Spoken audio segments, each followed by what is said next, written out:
Estoy en South Head, junto al faro de Hornby. Cualquier barco tiene que pasar por esta puerta para llegar a Sydney. El faro de Hornby se construyó en 1858, después del naufragio del Dunbar. Marcaba la línea segura para entrar a Port Jackson. En 1851, Sydney tenía unas 44.000 personas. El trabajo del puerto, el gobierno y el comercio han tirado de la ciudad. Convictos, colonos, soldados, funcionarios, marineros y familias aborígenes compartían este puerto. Pero entrar no era lo mismo que desembarcar.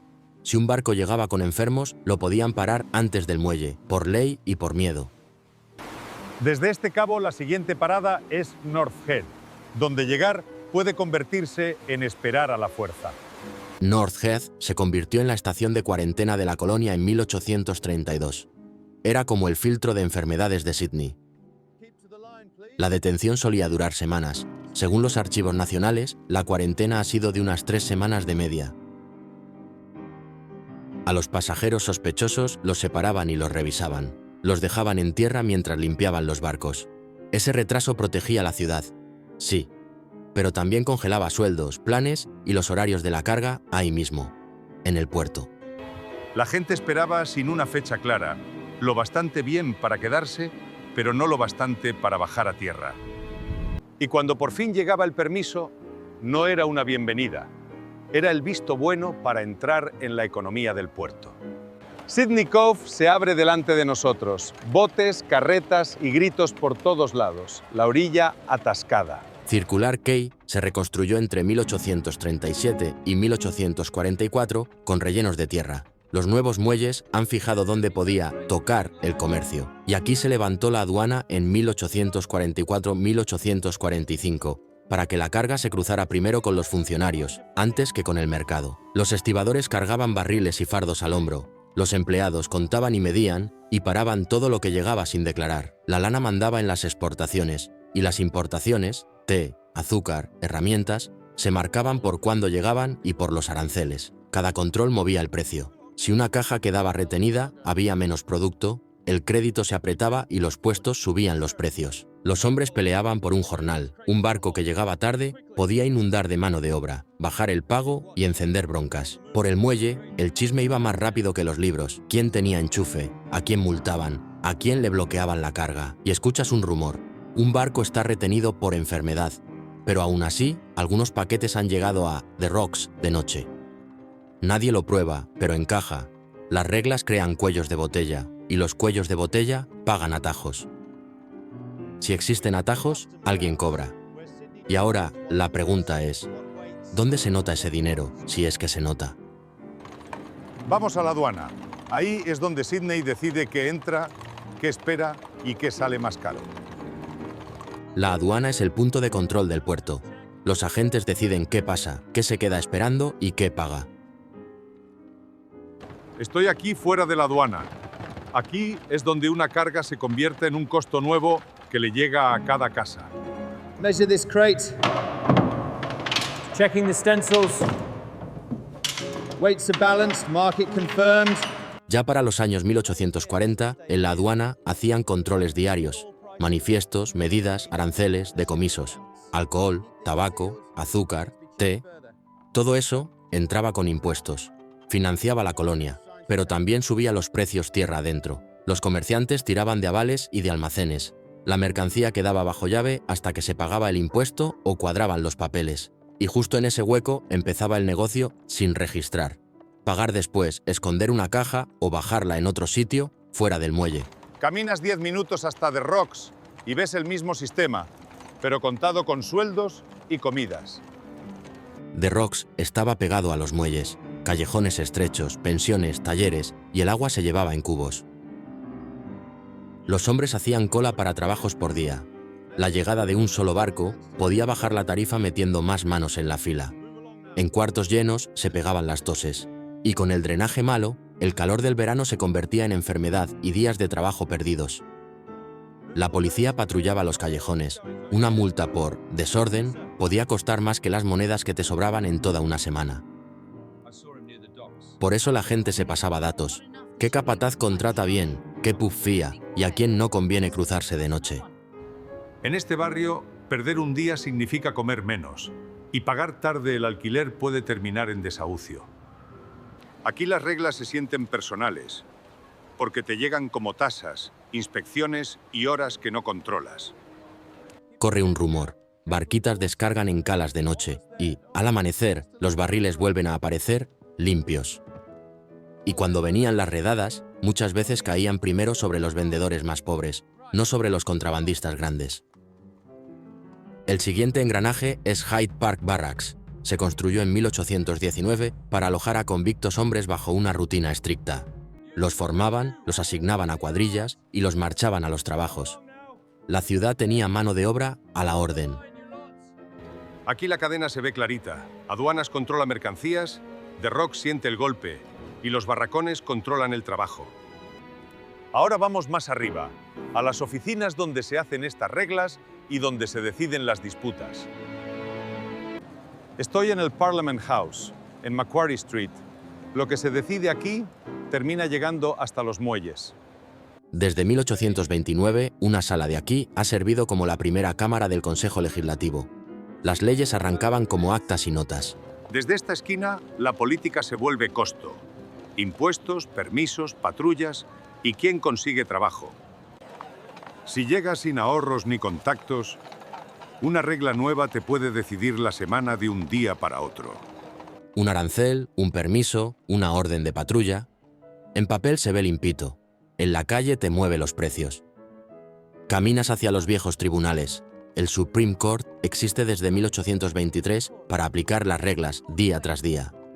Un cambio ordenadito pega más fuerte donde hay poco dinero. Trabajo del muelle, alquiler y crédito. En la Supreme Court, una discusión se vuelve expediente y cuando ya está registrado, tus opciones se achican. Dentro del tribunal, muchos casos eran pequeños. Deudas, sueldos impagos, borracheras, peleas en la calle. Una multa podía significar perder una semana, y perder una semana era atrasos, desalojo o tener que mudarte a la fuerza. Si no leías bien o no podías pagar ayuda, tu historia se acortaba, y la pena crecía. La justicia, aquí, era procedimiento. Nombres apuntados, testigos sopesados y trabajo asignado, o quitado. Fíjate quién puede frenar un caso y quién no. El retraso cuesta y termina moldeando los veredictos. Cuando el tribunal dice culpable o deudor, lo siguiente es custodia, trabajo forzado o expulsión. La misma regla protegía la carga de un comerciante, pero atrapaba a un trabajador si se saltaba una condición. El estatus te compraba tiempo. Fianza, consejo, alguien que hablara por ti. Sin eso, todo iba más rápido. Así es como la ley se vuelve un filtro. Separa a quien corrigen de a quien se llevan. La gente susurra que una noche en la cárcel nueva empieza con una sola palabra mal dicha a un agente. Ahora estamos en la cresta de Darlinghurst. Los muros de la cárcel se alzan sobre la ciudad, levantados con manos de convictos. Una pelea, un pago que falta, romper una orden. Así es como una ciudad portuaria disciplina la vida. En Darlinghurst, los convictos cortaron la arenisca para los muros entre 1822 y 1824. Era una advertencia para la ciudad. La prisión abrió en 1841.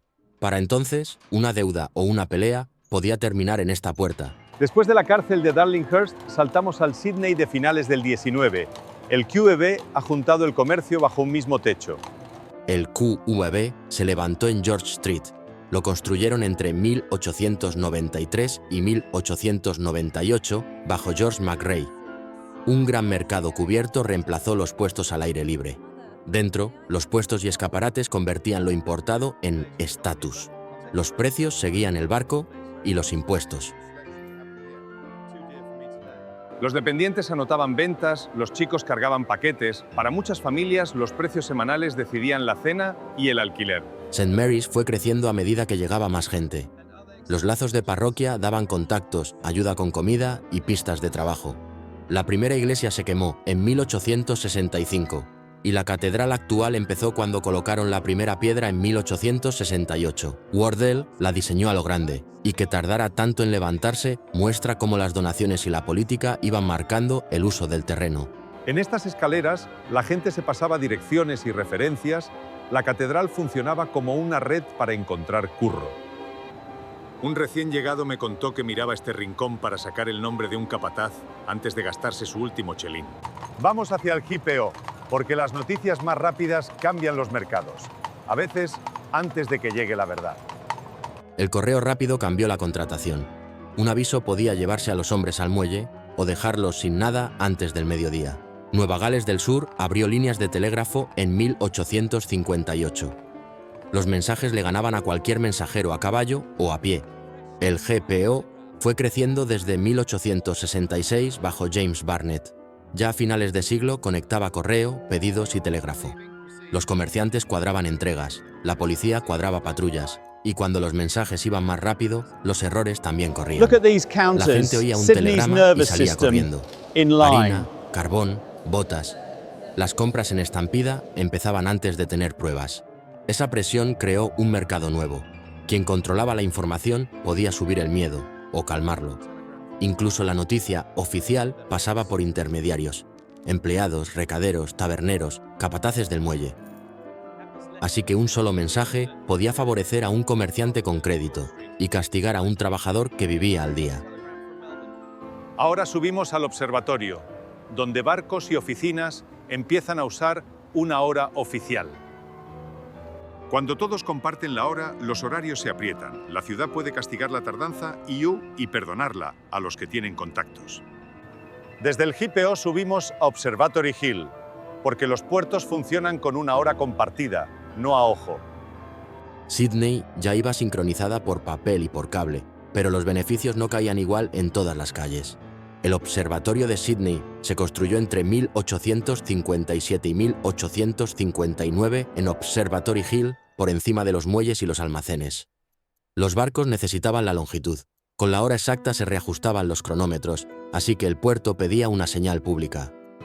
Cuando la ciudad posee el reloj, el minuto se puede hacer cumplir. Ya no hay excusas. Si pierdes un aviso o una puerta, otro se queda con el turno, y tú pierdes el jornal del día.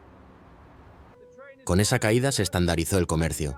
Salidas, mareas, sueldos, y llegar tarde ya tenía un costo medible. En la terminal, el horario colgado en la pared eran reglas. La gente lo miraba antes de moverse. No viajas cuando tú estás listo. Viajas cuando lo dice el tablero o te quedas atrás. El tren convirtió los minutos en horarios. El primer terminal de Sydney abrió en 1855 en Cleveland Paddock.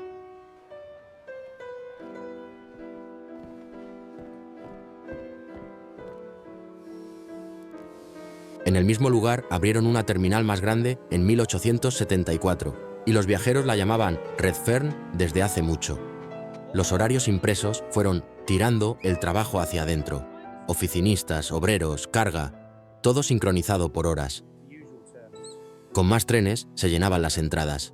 Perder un andén significaba perder el jornal y tirar el billete. Moverse tan rápido traía riesgos.